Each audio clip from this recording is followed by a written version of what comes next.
Hi, my name is Santiago Rodriguez and this is my oral exposition of the problem situation.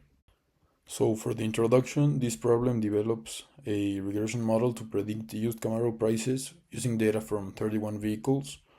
The analysis includes car age, mileage, condition categories, and single ownership status. And the objective is to identify variables with the strongest influence on price and evaluate linear regression models for accuracy and suitability. So the first activity was to generate a scatter plot to compare age against sale price. This scatter plot shows a negative tendency, which is similar to a polynomial regression.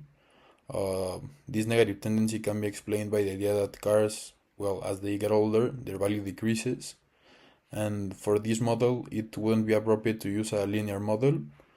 The polynomial model would be the ideal fit.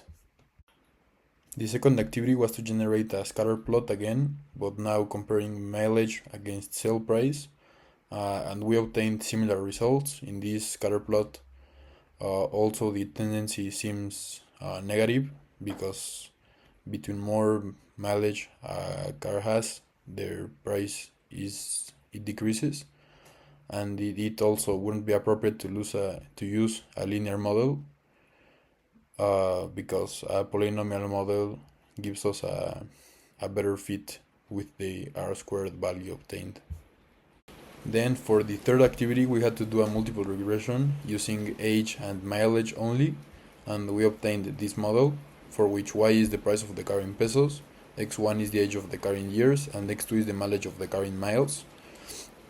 And we can conclude that both age and mileage are statistically significant because of their low p-values, and this model explains approximately 80% of variance in selling price, indicating a strong fit. Finally, for the last activity we had to do a multiple regression using all of the variables given, and after feeding a multiple regression model there were some values that weren't significant, so we only used finally age, mileage, and the excellent condition parameter. We obtained the following model, in which y is the sale price, x1 is the age of the car, x2 is the mileage, and x3 is the excellent condition. The variables used were obviously statistically significant because the other ones were discarded, and the model we have explains 87% of the variation in sale price, which is great and indicates a strong fit for predicting used Camaro prices based on age, mileage, and the excellent condition. And well, this model is better than the first one. So in conclusion, we can observe that this project demonstrated how regression analysis can effectively predict the resale price of used Camaros, and we can conclude that when we added multiple variables, the model's accuracy improved, especially when using only statistically significant predictors like age, mileage, and the excellent condition.